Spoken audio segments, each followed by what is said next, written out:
Hello guys, कैसे हो आप लोग। जैसा कि आप सबको पता है कि उत्तर प्रदेश में पुलिस भर्ती का नोटिफिकेशन जारी हो गया है। तो आप लोग अपनी पढ़ाई शुरू कर दीजिए क्योंकि बहुत बड़ी वैकेंसी है। ये 60,000 से ज़्यादा पद हैं इसमें। और बिल्कुल डिले मत करिए क्योंकि एग्ज़ाम डेट भी टेंटेटिव आ चुकी हैं 11 फरवरी। तो आप लोग मान के चलिए कि फरवरी में आप लोगों का एग्ज़ाम हो ही जाएगा।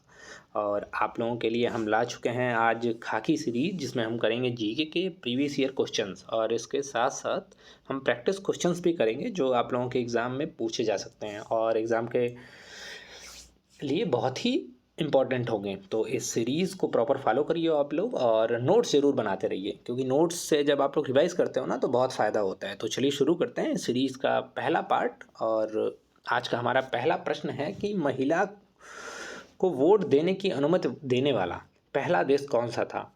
तो इस प्रश्न का बिल्कुल सही जवाब है न्यूजीलैंड। न्यूजीलैंड ऐसा देश था जिन्होंने महिलाओं के लिए वोट की परमिशन सबसे पहले दी थी। कुछ और जानकारी जान लेते हैं कि भारत ने महिलाओं के लिए कब शुरुआत की थी वोटिंग की। तो भारत ने पहली बार 1935 में महिलाओं के मतदान के अधिकार को जो है बढ़ाया था और इनके सार्वभौमिक मताधिकार की अनुमति 1950 में मिली थी। बढ़ते हैं हमारे अगले प्रश्न की तरफ। हमारा अगला प्रश्न है, पहली महिला मुख्यमंत्री वर्ष 1963 में नियुक्त की गई थी और उन्होंने किस भारतीय राज्य का नेतृत्व किया था। तो इस प्रश्न का बिल्कुल सही जवाब है उत्तर प्रदेश का नेतृत्व किया था। आप सबको पता है कि पहली महिला मुख्यमंत्री जो थी वो सुचेता कृपलानी जी थी और ये 1963 में नियुक्त की गई थी। और सुचेता कृपलानी जी स्वतंत्र भारत की पहली महिला मुख्यमंत्री भी थी।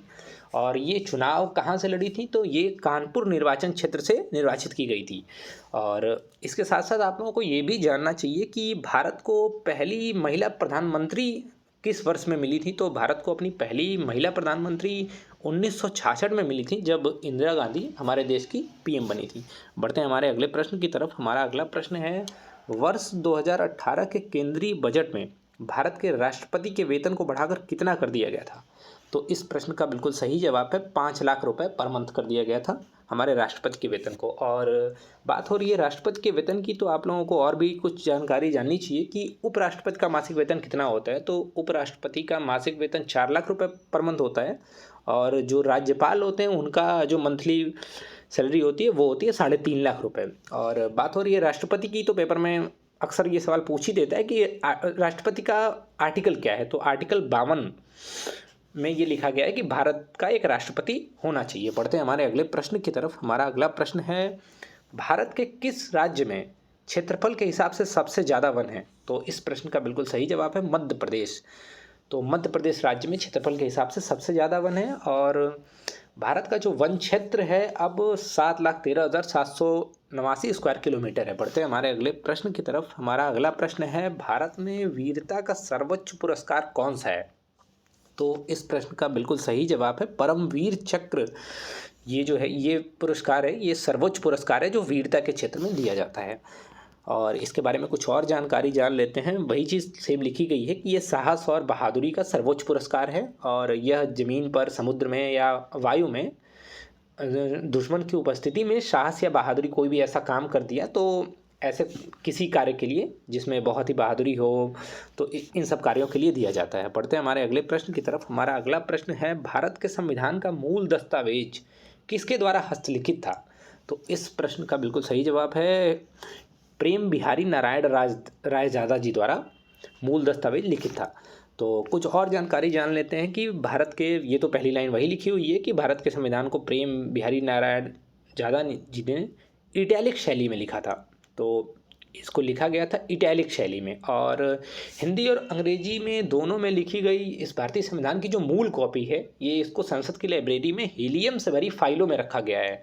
और बात हो रही है हमारे संविधान की, तो ये प्रश्न तो पूछता ही पूछता है कि हमारे संविधान में टोटल आर्टिकल्स कितने हैं। तो आप लोगों को जानना चाहिए कि हमारे संविधान में आज के डेट में 448 आर्टिकल हैं और पार्ट कितने हैं टोटल, तो 25 पार्ट हैं और शेड्यूल कितने हैं, तो 12 शेड्यूल हैं। शुरू में कितने पार्ट हुआ करते थे, शुरू में संविधान जब हमारा बना था तो तब 22 पार्ट हुआ करते थे और अनुसूचियाँ कितनी हुआ करती थी, तो 8 अनुसूचियाँ हुआ करती थी। पढ़ते हैं हमारे अगले प्रश्न की तरफ। हमारा अगला प्रश्न है, उत्तर प्रदेश का सबसे पुराना विश्वविद्यालय कौन सा है। तो इस प्रश्न का सही जवाब है इलाहाबाद विश्वविद्यालय जो है वो उत्तर प्रदेश का सबसे पुराना विश्वविद्यालय है।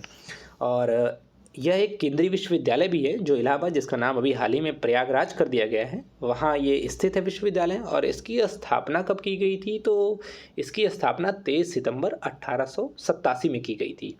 और ये क्वेश्चन तो कई बार एग्जाम में पूछा गया है कि इसे किस विश्वविद्यालय को पूर्व के ऑक्सफोर्ड के रूप में जाना जाता था, तो इलाहाबाद विश्वविद्यालय को ही पूर्व के ऑक्सफोर्ड के रूप में जाना जाता था।